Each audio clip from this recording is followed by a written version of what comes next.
Independent ডিজিটালে আপনাদের স্বাগত জানাচ্ছি। আমি আশিক হোসেন। আমাদের সাথে আজকে আলোচনা করতে যুক্ত আছেন জ্যেষ্ঠ সাংবাদিক সেলিম খান। সেলিম খান, আপনাকে স্বাগত জানাচ্ছি। সেলিম খান, আপনি জানেন যে গত রাতে ভারত পাকিস্তানে মিসাইল হামলা চালিয়েছে।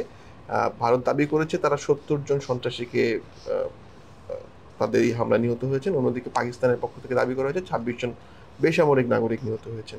অন্যদিকে পাকিস্তান আরও দাবি করেছে তারা ভারতের ৫টি যুদ্ধ বিমান বিধ্বস্ত করেছে। আসলে সেখানকার সবশেষ পরিস্থিতি সম্পর্কে আমরা কি জানতে পারছি? সবশেষ পরিস্থিতি আসলে বেশ ঘোলাটে। ধরেন, পুরো জিনিসটা এখন দাবি আর পাল্টা দাবির মধ্যে সীমাবদ্ধ। প্রকৃত চিত্রটা কি এখনো কিন্তু কেউ জানেও না বা পরিষ্কার না যে কিন্তু কিছু একটা ঘটেছে বা ঘটনা ঘটেছে। ভারত ক্ষেপণাস্ত্র হামলা চালিয়েছে পাকিস্তানে গতকাল রাত ভারতীয় সময় 1টা 5 থেকে 2টো পর্যন্ত এই হামলাগুলো চলেছে।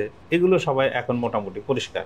কিন্তু সেটা কি হয়েছে, দুই পক্ষের কতটা ক্ষতি হয়েছে, ভারতের দিক থেকে কতটা ক্ষতি, পাকিস্তানের দিক থেকে কতটা ক্ষতি, সেই ক্ষতির কিন্তু এখনও কোনো পরিষ্কার চিত্র পাওয়া যাচ্ছে না। এই চিত্রটা কিন্তু পুরোপুরি দুই পক্ষের বক্তব্যের মধ্যে এবং দুই পক্ষের সামরিক বাহিনী যেটুকু ব্রিফ করছে বা স্থানীয় প্রশাসনের পক্ষ থেকে যতটুকু জানা যাচ্ছে সেইটুকুর মধ্যে সীমাবদ্ধ আছে।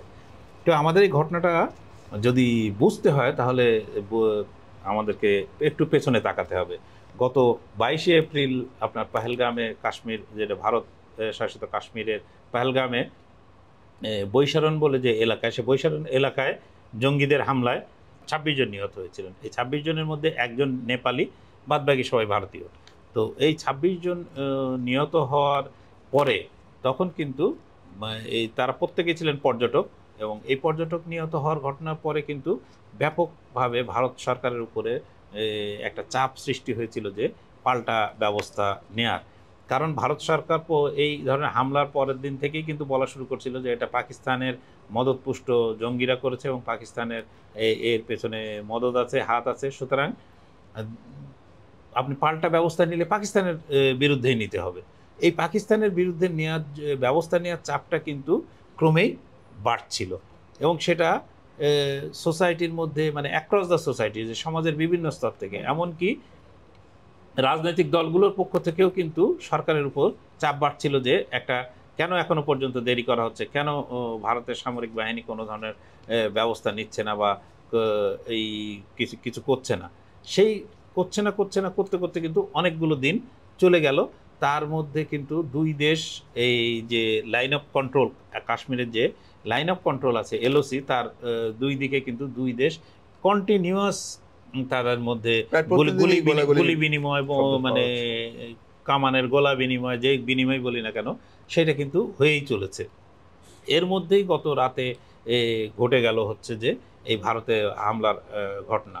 এই হামলার ঘটনায় এখনো পর্যন্ত ভারতীয় পক্ষের দাবি যে 60-70 জন মারা গেছেন, যার মধ্যে ভারত যাকে চায় যে আজহার মাসুদ, সে আজহার মাসুদের নাকি 10 জন আত্মীয় মারা গেছেন, সেটাও ভারতের পক্ষ থেকে এটা বলা হচ্ছে।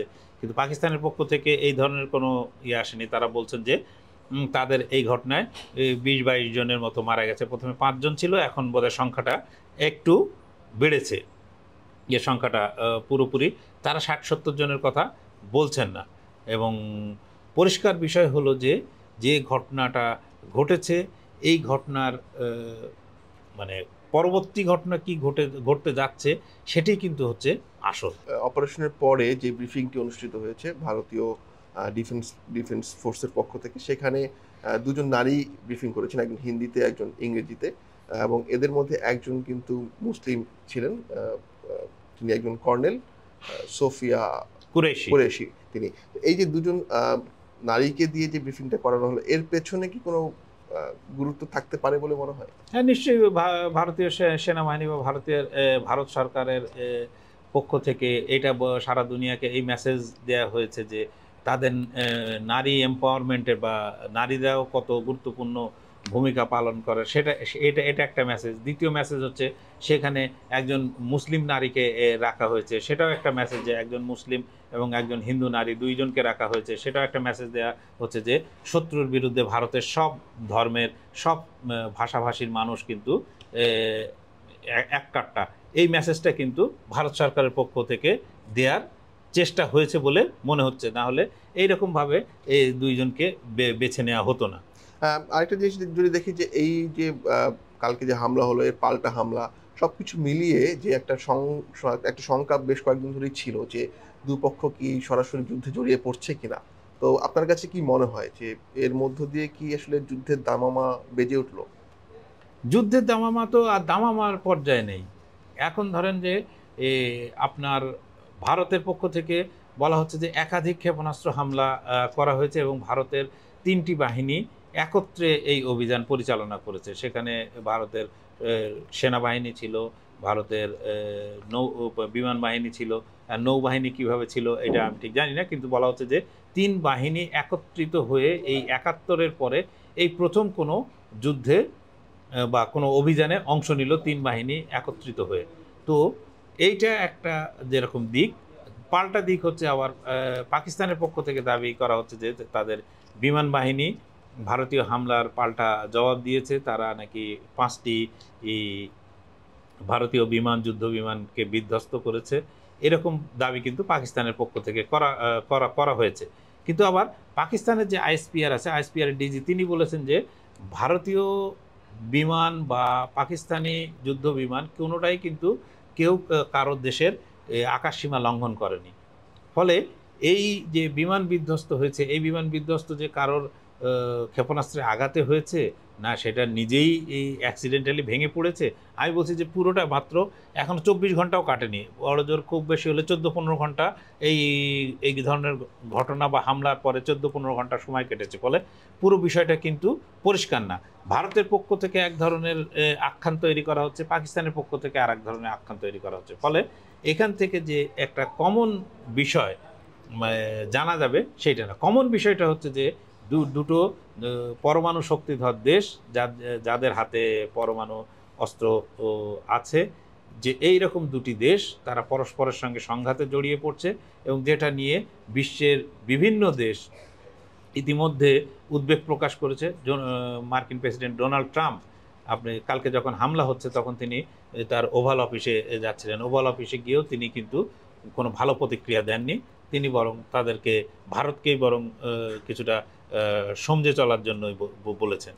আপনি ডোনাল্ড ট্রাম্পের কথা বলছিলেন, অন্যদিকে আমরা যদি দেখি চীন, রাশিয়া, ব্রিটেন বা ফ্রান্সের পক্ষ থেকে কি কোনো ধরনের বার্তা দেওয়া হয়েছে? চীন স্বাভাবিকভাবেই পাকিস্তানের একটা মিত্র, কিন্তু আপনি যদি দেখেন যে পাকিস্তানের গদার বন্দর দিয়ে কিন্তু, যেটা বেলুচিস্তানে, এই গদার বন্দরকে ব্যবহার করে চীন সেইখান থেকে তার পাইপলাইন দিয়ে গ্যাস এবং তেলের সরবরাহ ও ব্যবস্থা একদম কি বলবো, বেল্ট অ্যান্ড রোড ইনিশিয়েটিভের যে উদ্যোগ, সেই উদ্যোগের একটা পার্ট কিন্তু পাকিস্তান এবং বড় গুরুত্বপূর্ণ পার্ট, যে তাকে ভারত মহাসাগরের মধ্যে বিশেষত এই পাশে আরব সাগরে আসার জন্য পথটাই কিন্তু হচ্ছে যে এই পাকিস্তানের বেলুচিস্তানের গাদার বন্দর, এবং এই বন্দর কিন্তু চীনের তৈরি, চীনের পয়সায় তৈরি, এবং চীন বেলুচিস্তানে বিপুল পরিমাণ বিনিয়োগ আছে। 2 নম্বর হচ্ছে যে পাকিস্তানের এখন যারা, এই নিউ ইয়র্ক টাইমসের রিপোর্টই বলি, নিউ ইয়র্ক টাইমসের রিপোর্ট বলছে যে পাকিস্তানের এখন যারা অস্ত্র সরবরাহ করে বা পাকিস্তান যাদের কাছ থেকে অস্ত্র কেনে তার 80% কিন্তু চীনের কাছ থেকে কেনে। ফলে চীন খুব স্বাভাবিক মিত্র পাকিস্তানের এ বিষয়ে কোনো সন্দেহ নেই। ফলে চীন যে এই পরিস্থিতিতে বড় হচ্ছে 2 দেশকে শান্ত থাকার বা দুটো দেশের যে প্রতিক্রিয়া, এই প্রতিক্রিয়া ব্যক্ত করতে পারে, অন্যরা সেই প্রতিক্রিয়া ব্যক্ত করেছে। এখনো ফ্রান্স বা আপনার কি বলে রাশিয়ার পক্ষ থেকেও এই ধরনের কোনো প্রতিক্রিয়া, অফিসিয়াল প্রতিক্রিয়া আমরা জানতে পারিনি। এই যে একটা উত্তেজনাকর পরিস্থিতি তৈরি হলো, এতে করে সামগ্রিকভাবে দক্ষিণ এশিয়ায় কি কোনো প্রভাব পড়ার সম্ভাবনা আছে কিনা? অবশ্যই। আপনি দক্ষিণ এশিয়া ধরেন, দক্ষিণ এশিয়া ভারত এবং পাকিস্তানের আয়তন, যদি এই আয়তন এবং জনসংখ্যা দুটোই যদি যোগ করি, তাহলে সিংহভাগই হচ্ছে এইখানে। দুটো দেশ মিলে প্রায় মানুষের সংখ্যাই হচ্ছে প্রায় 168 বা 165 থেকে 170 কোটির মধ্যে। তো বিপুল পরিমাণ জনগোষ্ঠী এইখানে। তারপরে দক্ষিণ এশিয়া যে মোট আয়তনের বলা যায় যে 85 থেকে 90 ভাগই তারাই। সুতরাং আপনি যে তারা এরকম দুটো বড় দেশ যদি মানে বিবাদে বা এই ধরনের প্রাণঘাতী সংঘর্ষে জড়িয়ে পড়ে, সেইটার প্রভাব আপনার পুরো দক্ষিণ এশিয়া জুড়ে পড়বে, এটা তো কোনো সন্দেহ নেই। আপনি দেখেন কয়েক ঘন্টার জন্য যে এই পুরো আকাশপথ বন্ধ করে দেওয়া হয়েছিল, আকাশপথ বন্ধ করে দেওয়ার জন্য আমাদের এখানেও কিন্তু যেসব ইন্টারন্যাশনাল ফ্লাইট আসে সেসব ইন্টারন্যাশনাল ফ্লাইট কিন্তু বাতিল করতে হয়েছে। শুধু আমাদের দেশ না, পাকিস্তান এবং ভারতের আকাশসীমা ব্যবহার করে যেসব বিমান চলাচল করে তাদের প্রত্যেকের কিন্তু আপনার রুট পাল্টাতে হয়েছে, না হলে তাদেরকে ফ্লাইট স্থগিত করতে হয়েছে, যে যতক্ষণ না পর্যন্ত ক্লিয়ারেন্স পেয়েছে ততক্ষণ। ফলে এর প্রভাব কিন্তু সুদূর প্রসারী।